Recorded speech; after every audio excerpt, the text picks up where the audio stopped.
Et Dieu a fait grâce que la dernière prédication à Yolo, la route était bonne pour ça. Je reprends toutes mes excuses. Ceux qui me connaissent, je suis vraiment un homme très complet. Même à l'église, donc je respecte le temps. Quand je me sens fatigué dans l'art à l'église, pour aller en habitant.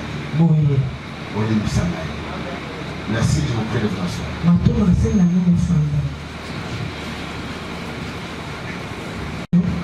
Je suis très heureux ce soir de venir faire cette cérémonie de consacration, de consécration, d'ordination de l'un de mes fils. Leur génération m'a donné beaucoup de pasteurs. Quand je fais la campagne à Matete, et lors de cette croisade qu'ils vont donner leur vie au Seigneur, et dans leur génération, nous avons au moins 5 pasteurs qui sont sortis. Je suis très heureux. Chers serviteurs de Dieu, ce que nous faisons aujourd'hui, ce n'est que l'accomplissement. L'appel, ce n'est pas l'argent.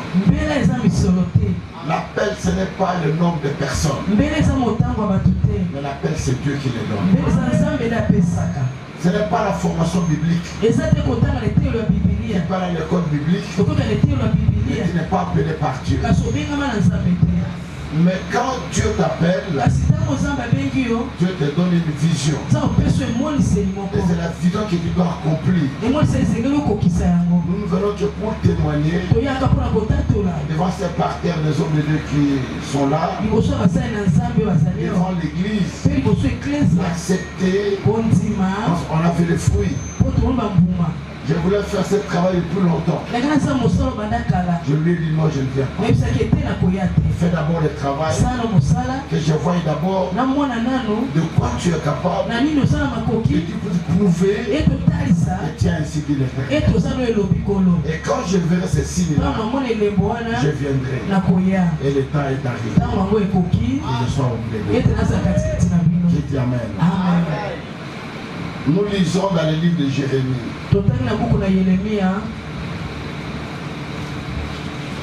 Jérémie chapitre 1er. Nous commençons au premier verset et nous pourrons arrêter au verset 8. Jérémie chapitre 1, verset 1 à 8. Nous lisons au nom de Jésus.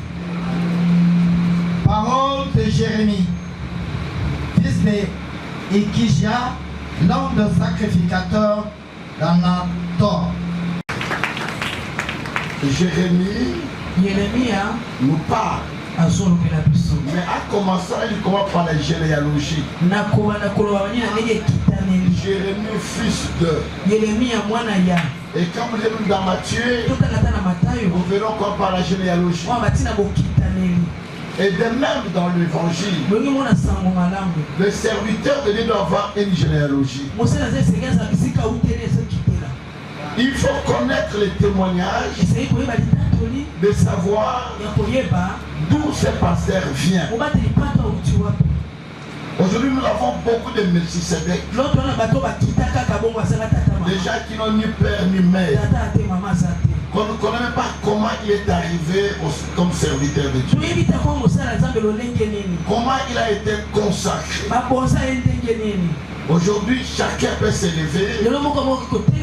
Il porte lui-même la chemise colorée. Quand j'étais la toge, il s'aimait. Et comme dans notre pays, les gens souffrent de la maladie de la titromanie.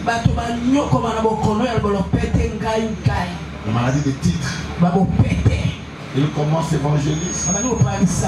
Demain il devient apôtre. Après demain il devient pasteur. Il devient prophète. Il devient docteur. Il devient bishop. Il devient archibishop. Il devient archipape. Mais je voulais dire aux hommes de Dieu, ce qui donne la valeur à l'homme de Dieu, c'est le travail qu'il fait. On peut t'appeler frère, mais ton travail peut crier plus que celui de l'archbishop. Nous devons mettre beaucoup du sel dans le travail que nous faisons. Et dans l'étude qu'on a. Un jour, j'ai passé une émission à la télévision. Le journaliste me pose la question de savoir pourquoi toi, depuis que tu as commencé jusqu'aujourd'hui, il y a des enfants qui sont venus après vous. Je ne dis pas que c'est mauvais. Sont devenus les apôtres, des bishops et les archbishops, de mon Seigneur. Et toi, tu es les alors je répondis de cette façon. Si aujourd'hui vous m'appelez archbishop, je vais devenir grand ou petit. Qu'est-ce que cela va changer dans ma vie? Dieu prend du plaisir dans ce titre mais dans le travail. C'est dans le travail. Et des deux. Quand quelqu'un s'investit dans l'œuvre de Dieu, on doit connaître d'où il vient. Nos églises au Congo, nous appelons n'importe qui de venir parler à la chair. La chair ici, elle est chair. On ne donne pas à n'importe qui. Il faut connaître d'où il vient. En 2004. Le match m'a reçu dans quelle année? 2005. Je les avais fait en 2015. En 2015. Non pas 2015. C'est en 2004, 2005. On était à 2005, ça date à Renfort. Il y a un pasteur qui a suivi mes prédications. Les campagnes que je fais. Alors il était émerveillé, il était étonné.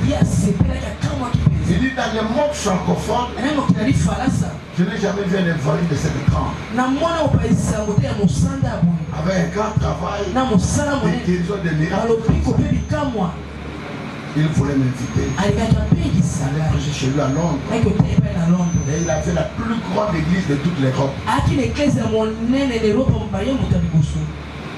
Une église de plus de 20 000 personnes. Tous les dimanches que Dieu a créé, les offrandes et les dîmes font $1 million. Et quand vous prêchez pendant 45 minutes, tu as une enveloppe de $8 000. Alors il voulait m'inviter d'aller prêcher dans son église. Mais malgré ce qu'il avait vu, il ne m'a pas invité. Il va commencer à faire des recherches, à savoir d'où il vient. Il va appeler les Castano qui sont en France. Il dit, je viens pasteur congolais. Comme vous êtes du Congo, est-ce que vous le connaissez? Ils ont dit oui, nous entendons. Il est congolais de Kinshasa. Nous sommes congolais de Brazzaville. Nous sommes nés en France. On ne connaît pas du tout ça. Mais nous connaissons un homme de Dieu qui est en Italie avec qui nous fréquentons. Willy Kinde. Alors, on peut se renseigner auprès de lui. Alors ils se sont renseignés, on a appelé Willy Kinde. Il a dit, il vient de terminer une croisade chez moi ici. Il est rentré au pays. Ils ont envoyé quelqu'un à Kinshasa pour suivre les traces, pour avoir mon témoignage. La personne est venue me prier à l'église chez nous. Il priait sans le savoir. Il y a quelqu'un qui me filait des photos, des témoignages. Il a fait une semaine. Il a interviewé certaines personnes. Et il est parti. Et un jour, j'ai reçu un coup de fil. Le pasteur Achimolo. Je voulais t'inviter de venir prêcher dans la j'ai sursauté. Je vais à Londres. Ce n'est pas facile de voir cette homme. Ce n'est pas facile de voir. Définir une église de 20 000 personnes avec tous les moyens qu'il a. Comment tu peux les rencontrer? J'ai mis même ça à doute. Où est-ce qu'il m'a connu? Il m'a dit, je te connais. Voilà ton parcours. Tu es le fils de l'apôtre Tamlokoto. Ton église se trouve à Yoro. Tu as fait telle campagne. Tu as fait ceci. Voilà pourquoi nous te. Et je suis allé prêcher. Pour dire aujourd'hui à partout, je voulais te dire une chose. Cette œuvre à laquelle tu t'engages, c'est toute une vie. Moussalo eza mungu ate omeko yeba so eza malamu obe malamu to bi oso lisa. Eza la bololo, eza la super forme na yango. Et ce travail, ce n'est pas un travail qu'on va applaudir. C'est un travail de combat. Un travail d'insulte. Un travail de critique. Dans ce travail, quand tu n'as rien, parce que la femme mais quand Dieu te bénit, mais tu vas fermer les oreilles pour être les brebis que Dieu t'a donné. La Bible dit, Dieu va appeler Jérémie. Il dit, Jérémie, je t'ai appelé pour les nations. Je te connaissais avant même que tu sois formé dans le sein de ta mère. Il n'était pas encore formé, il était où? Quand Dieu l'avait connu. Il dit avant que tu sois formé, moi je te connaissais. C'est dans l'esprit de Dieu nous avons existé. Tu n'es pas un accident sur la terre. Tu n'es pas par hasard sur la terre. Dieu t'a appelé. Il te connaît. Et il dit, je ne t'ai pas seulement connu, mais avant que tu sortes du sein de ta mère, je t'avais consacré. Vous dites que ce que nous venons faire ici, il y a que les témoignages, la confirmation devant les hommes, mais la consécration c'est fait par Dieu lui-même.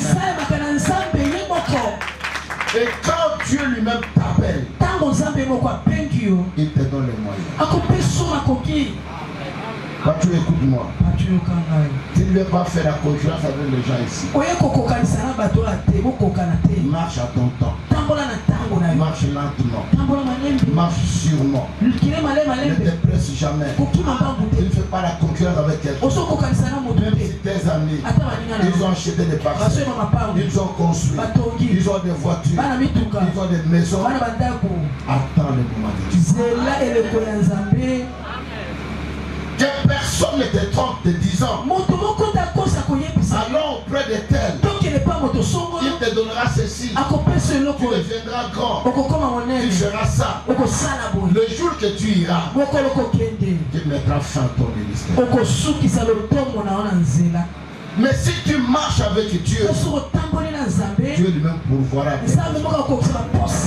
Et la Bible dit, quand Jérémie a entendu, il n'a pas accepté. Ce n'est pas comme le voit aujourd'hui. Les gens se pressent de devenir serviteurs. Comme il fait la modération à l'église. Il dit aux gens, levez-vous, les gens se lèvent. Acclamez les gens. Asseyez-vous, les gens s'asseyent. Pour lui, il est déjà devenu. Il ne coûte personne. Voilà pourquoi aujourd'hui, nous avons beaucoup de morts-nés ministériels. Il commence le ministère. C'est ce que j'appelle le feu de paille. Quand vous mettez le feu dans les pailles, ça s'allume vite. Quelqu'un t'a appris le feu. Parce qu'il a été pressé. Mais quand tu marches à petits pas avec le Seigneur, en croyant en lui, il fera de toi ce que tu n'as pas pensé. Jérémie dit, Je suis un enfant. Je ne sais même pas parler. Comment irais-je? Comment parlerais-je? Mais Dieu lui dit, c'est moi qui ai créé la langue comme la diable. Le ministère, ce n'est pas l'argent. Le ministère, ce ne sont pas les études. Le ministère, ce n'est pas la camaraderie. Comme nous sommes nombreux, nous sommes des amis, c'est notre tribu, nous sommes majoritaires, nous voulons que tu sois. Non, le ministère c'est Dieu qui les donne. Il le donne à qui et à son temps. Jérémie dit, je suis un enfant, je ne sais pas parler. Il dit, moi je t'appelle, moi je t'ai choisi, moi je t'ai établi. Va à travers les nations, parle-les. Et aujourd'hui Dieu t'envoie devant les nations, devant le peuple, pour que tu puisses parler de la part du Seigneur. Et aujourd'hui devant Dieu et devant les hommes, nous venons confirmer la paix de ton ministère. Pour dire, cet homme a été appelé par Dieu. Écoutez-le. Et avance avec le Seigneur. Je vais te dire une chose. Je suis très regardant avec mes enfants. Je suis très dur de caractère. Je voudrais que tu puisses blaguer avec tout ce que tu pourrais blaguer. Mais ne blague jamais avec les vrais. Tu ne sauras pas de récupérer celui que tu as détruit. D'où même s'il est un ami avec qui vous mangez, vous buvez, il n'a pas un bon témoignage. Comment tu as une cherté? Bien dit papa. Avant a besoin de l'autre PC et l'autre. Mais c'est quelque chose. Mais la cherté.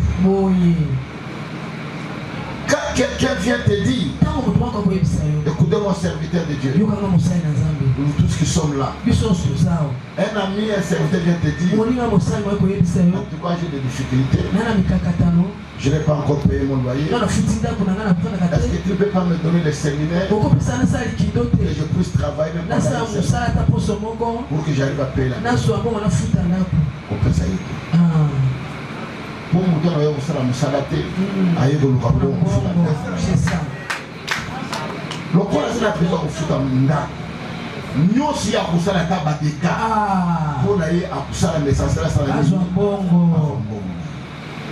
Et c'est là qu'il restera avec la croix. Sers Dieu dans la simplicité, dans l'humilité. Tu ne fais course avec personne. Tu dormes par terre, tu marches à pied, attends le moment de Dieu. Vous savez, hier, je vous disais avant-hier, j'étais ici. Il n'y a pas une année que j'ai habité ma propre maison. Pendant tout le temps, je suis resté locataire. Les gens parlaient de moi, les gens me critiquaient. Dans les télévisions, les gens disaient, celui-là, mais moi j'avais ma vision. Je savais ce que je devrais faire. J'étais dans l'évangélisation, dans l'œuvre de Dieu. Je fais un vœu à Dieu avant que j'achète ma maison. Je dois donner une offrande à Dieu. 10 parcelles. Ma sueur, pas la construction de l'église. Je dois acheter 10 parcelles que je donne à Dieu. Malgré les gens me critiquaient, je n'avais pas arrêté ma vision. Je devrais aller jusqu'au bout. Quand j'ai accompli, au lieu de donner 10, j'ai donné. Et Dieu m'a donné une maison. Pour te dire, ne sois pas un vieux. Celui-là, il a commencé avec nous. Voilà ce qu'il est devenu. Il a une grande église. Il a des beaux instruments. Il est en train de bénir. Il est en train de construire. Beaucoup d'églises qui se construisent ici. La source d'argent est diabolique. Beaucoup sont dans l'occultisme. Beaucoup dans la cabale juive. Beaucoup dans la magie. Nous nous connaissons dans la ville. On se connaît. Mais attends le moment de Dieu. Dieu ne te laissera pas. Sois fidèle. Ces brebis que Dieu t'a données, l'objectif de ces brebis, c'est de voir le ciel et pas l'enfer. Et dans cette église, Dieu n'est pas le patron. Tu es le serviteur. Tu es le domestique. Dans cette église, tu n'as pas le droit de chasser.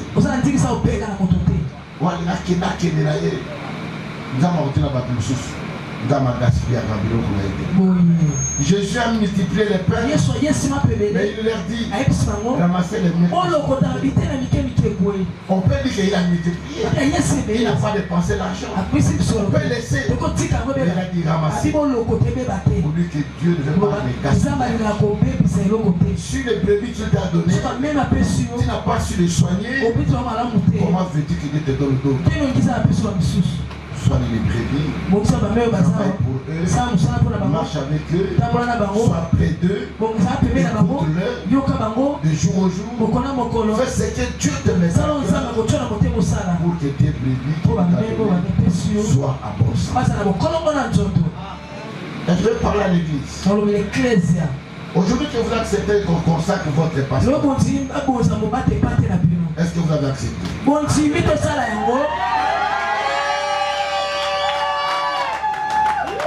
Vous devez savoir que le pasteur est votre premier fils dans la maison. Que vous devez prendre la soin. Que vous devez nourrir. Que vous devez nourrir. Que vous devez tout faire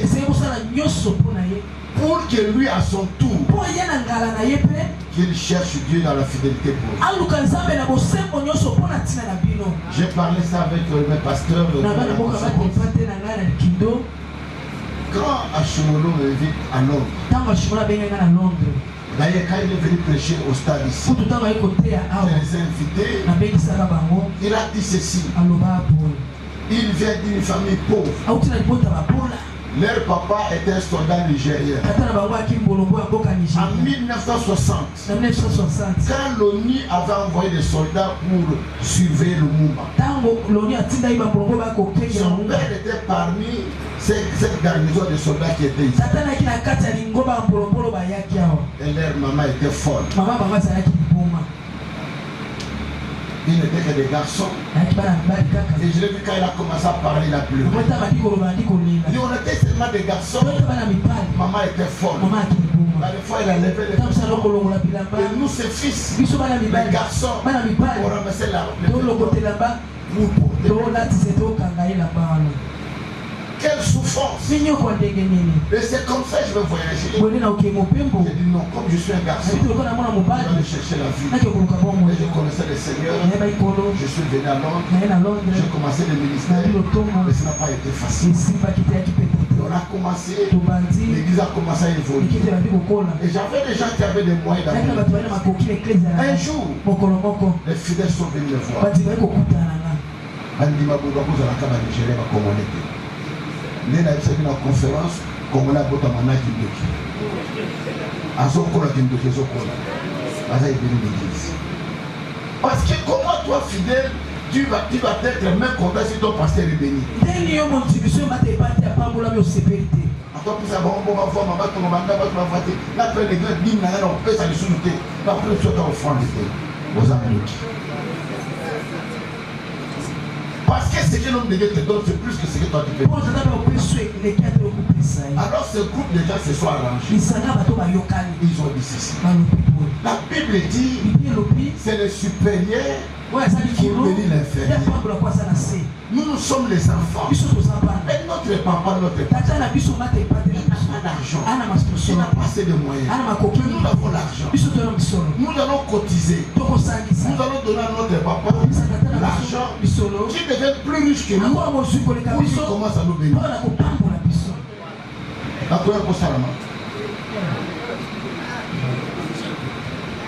Mais c'est la même Bible. Ils ont cotisé l'argent. Ils ont cotisé. Le pasteur ne savait même pas. Ils cotisaient, 3 millions de livres. 3 millions de livres. Donc 6 millions de Il est quoi, 6 millions de dollars. Il vient chez le pasteur. Et on peut battre. Papa veut lui donner cet argent. Et qu'il mette dans les affaires. Nous voulons que toi, tu deviennes plus riche que nous. Comme tu serais tellement riche, quand il va prier pour nous, la richesse qui serait sur toi deviendra sur toi. Et il a commencé à acheter les îles, des conteneurs, et il est livré en France, en Belgique, il était devenu tellement riche. Et dans son église, Dieu a béni. Voilà pourquoi dimanche, mon prière offre 1 million de dollars. Parce qu'ils ont compris. Mais je ne sais pas les cas. Vous devez prendre votre pasteur en charge. Si vous voulez que vous puissiez être béni, vous voulez bien être bien nourri, nourrissez votre. Vous savez, je vais terminer. Au Congo, les pasteurs meurent jeunes. Les acquisités, la passe, la problème. Votre pasteur qui n'a pas, l'église va foutre dans le thé. Surtout quand on le pas à vivre dans le pas on a eu. L'église n'a pas encore payé. Les pasteurs n'ont pas encore payé son loyer. Les enfants sont chassés de la maison. Et il est là pour nous verser. Il est à Tiani. Parce que nous sommes comme Kana Cher. Ça va savoir quel problème il a. Nous devons soutenir les hommes. Nous devons prier pour eux. Aujourd'hui, nous allons prier pour lui. Est-ce que vous l'aimez? Aimez pas avec la bouche. C'est les œuvres. Démontrez par les œuvres. Quand vous êtes capable.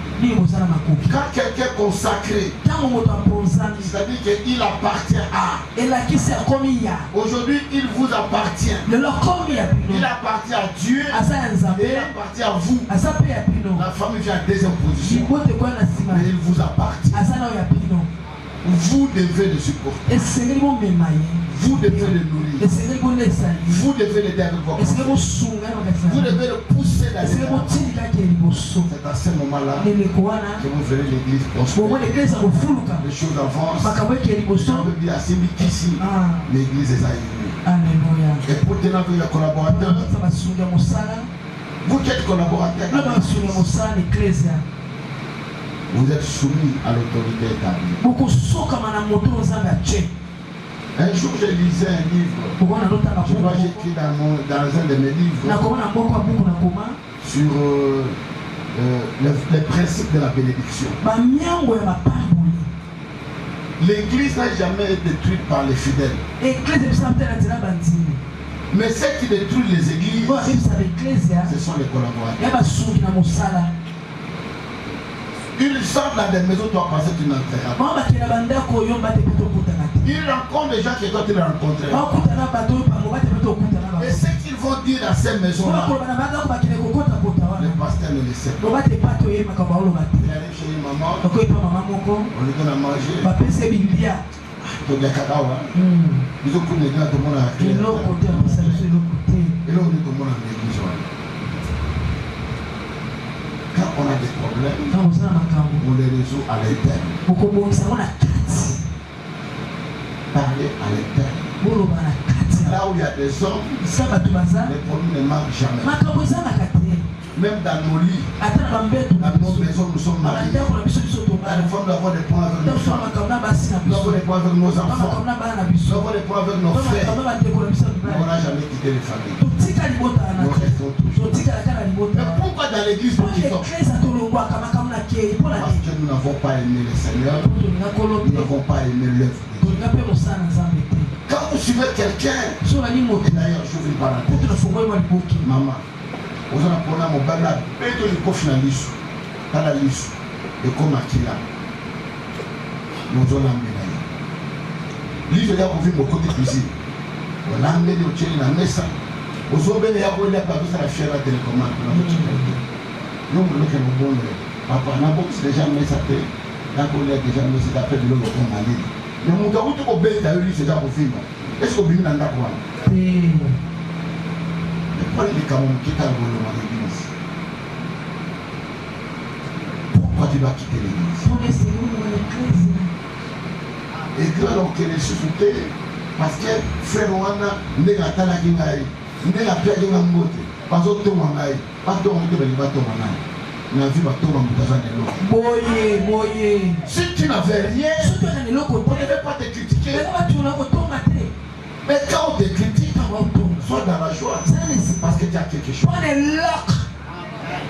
Et Dieu te supporte. Dieu te garde. Et voilà pourquoi ce soir, nous allons prier pour l'homme de Dieu. Devant les hommes de Dieu qui sont là. Tout ce qui est là, nous voulons faire la prière. Qu'il devienne l'un de nous. Qu'il entre dans le ministère. En plein pied. De l'œuvre de Dieu. Avec joie. Qui dit Amen. Êtes-vous d'accord de prier pour cet homme de Dieu? Je ne vous entends pas.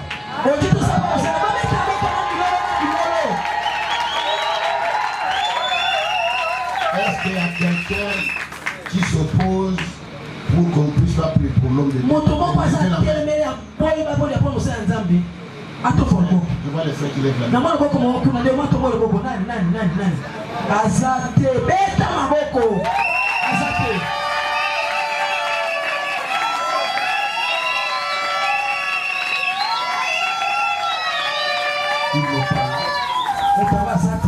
On peut me déplacer ce prêchoir. Je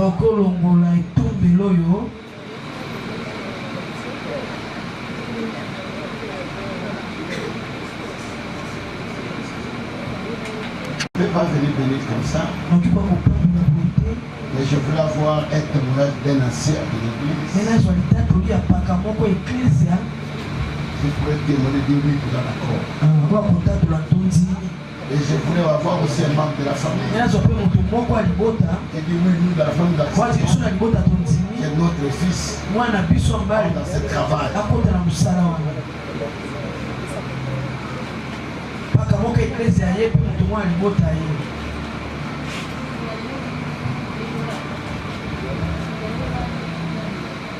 Vous me donnez le micro. Vous montez ici. Oui, vous êtes qui? Vous en avez un des anciens et des anciens de la force. Membre moi, il est botaya. Oui, papa. On dit, l'église, on dit, de consacrer, de tombourailler, encore à Moussaï, Kakina Bibi. Amen, l'église, Amen, l'église, on m'a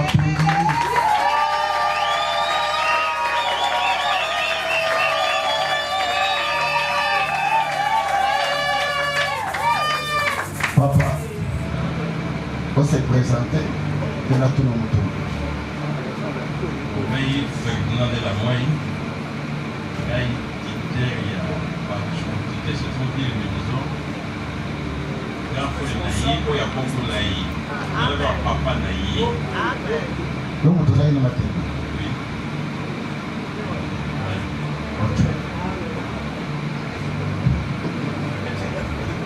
Ok. Vous me dites tout consacré. Bon. Andimi, mais n'a pas de sang.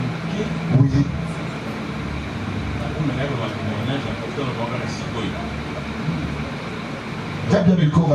Personnellement, la famille m'a donné pourtant, quand tu as à moi de j'avais pardon, pour comme pasteur dans moi tout. J'étais étonné. Mais il y a un pasteur. Oh non. Je me suis posé la question intérieurement. Parce que moi-même, j'avais mon salaire dans la zone. Patience pour y assurer. Na niveau comme na moto ya mususu ndi aside asotoprograma pasteur mais ya zeli va normalement te ordonner c'est que dans ça en jamba solo amen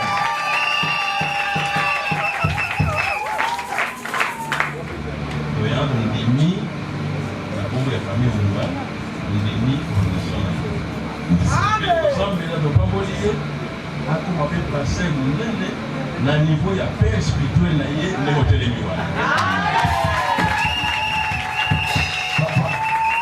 Lion abotaka mbu abotaka lokola na sa lion abotaka.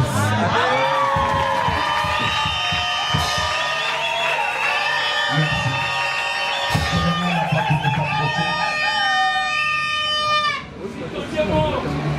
Chef, c'est beauté,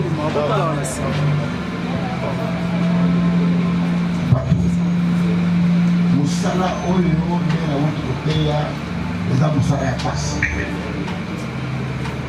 okokuta na baproblème mosusu ozoi na ndako kuni eza te ditongo etani bazoloba na makambo na kombo na yo odeka moto akolalaka nde ndeto moko me overifie koleka bango eza yango te eske okondima kaka kona mokumba ya kosalela nzambe. Papa, ici un dimanche, et la côte pour le béni.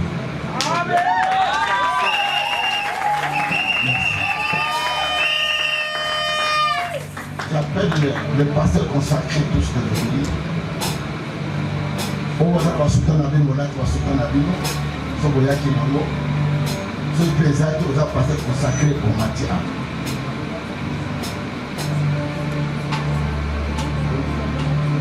Dieu ne peut pas consacrer à Awa, Bamata, Awa.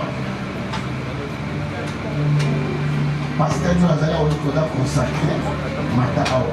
Papa est plus sur le chemin. Et dans mon salaire, nous pouvons voter.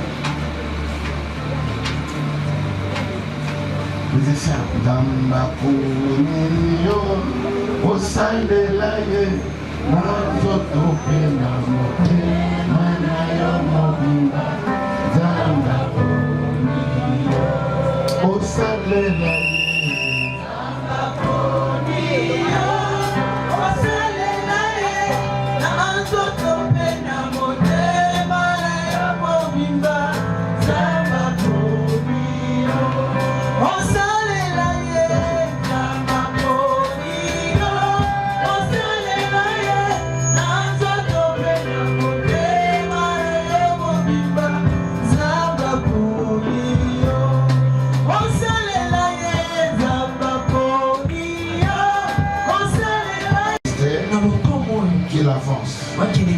que les cieux soient avec lui et qu'il entre dans les sacerdoces dans les pleins pieds.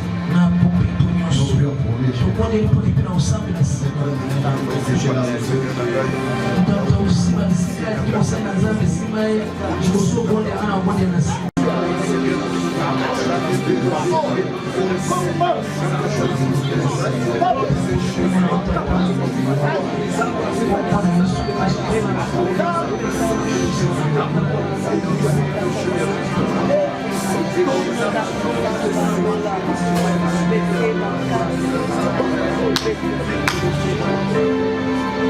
Éternel et Dieu Tout-Puissant, Père des cieux, auprès de ton trône, avec mon fils Patrick Seigneur, je te prie, ô Dieu, et tu étends ta main sur lui, qu'il soit accepté auprès de toi comme serviteur, celui que tu as établi, celui que tu as choisi toi-même pour cette œuvre.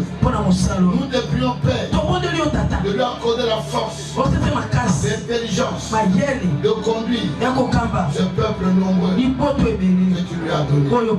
Père, nous prions que tu mettes ta parole à ta bouche à chaque fois qu'il s'élèvera devant toi, que les oracles sortent de sa bouche.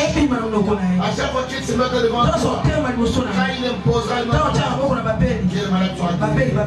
Quand il chassera les démons, que les démons l'obéissent. Nous te prions, Père, que toute personne qui le bénira, que tes personnes soient bénies. Toute personne, Seigneur, qui le maudira, qu'elle soit maudite. Nous te prions, Père, auprès de ton trône, à dater d'aujourd'hui, Il n'est plus celui qu'on avait connu. Il devait une autre personne devant toi. Je le vois dans le nom de Jésus. Je le vois pour que ton onction de de guérison accompagne. Toi qui m'accompagnes à travers les mots, accompagne mon fils. Sers-toi de lui. Là où je ne suis pas arrivé, je lui arrive. Ce que je n'ai pas fait, je lui le fasse. Seigneur, qu'il remplisse de milliers des âmes qui se convertissent auprès de toi. Je le vois au nom de Jésus. Je lui dis trop. On a sa vie à jamais. À date d'aujourd'hui, tu es fait pour le sacrement de l'église. Mais c'est là qu'il le fasse sans embâche. Sois béni, sois élevé. À date d'aujourd'hui, tu es consacré dans l'œuvre de Dieu. Tu es accepté dans la présence de Dieu. La qualité de ton Père, je te bénis. Je t'élève. Je dis marche avec ce Dieu. Viens marcher avec moi. Ce Dieu qui m'a utilisé. C'est Dieu qui m'a ramassé. C'est Dieu qui a fait de moi un homme. Dieu le fasse de moi. Dans le nom de Jésus. Amen. Amen.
Il faut lire on supporter bango. Ndé on supporter caprice à moi. Bango puis baza ban. Bango bazo pour maman. Ça na bango maman. Nzambe alola. Nazali kobondela pona mosali na yo. Na tiki na maboko na yo. Oje pele ya musuli oyo tomboli. Pese munene mutema oyo leki tolo na ye. Mutema oyo ya supporter. Bakotonga ye. Bakoloba. Me ya linga bango. Bango balinga ye. Na pamboli ye. Banda lelo. Akumi mama ya batu ebele. Na pamboli ye. Akumi mutu ako supporter mikuma ya batu ebele. Na pamboli ye. Akomi moto bomba ba secret ya batu ebele. Loboko na Nzambe ezala elongo na kombo na Yesu. Amen.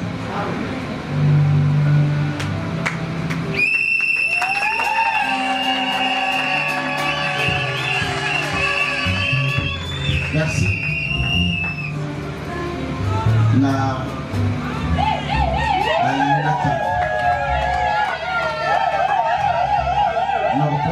certificat prélevé après l'ordination. Mais la ligne pour parler de l'homme. Dans la lobby amen. Bandeko, service autosali et Seigneur Bilombo. À cette manifestation, à cette manifestation, réception et ali. Vous l'avez comme les amis. Ma cambre est bénie salami. Nous voulons bénir l'homme de Dieu. La limite au pas en la vie. La limite au front.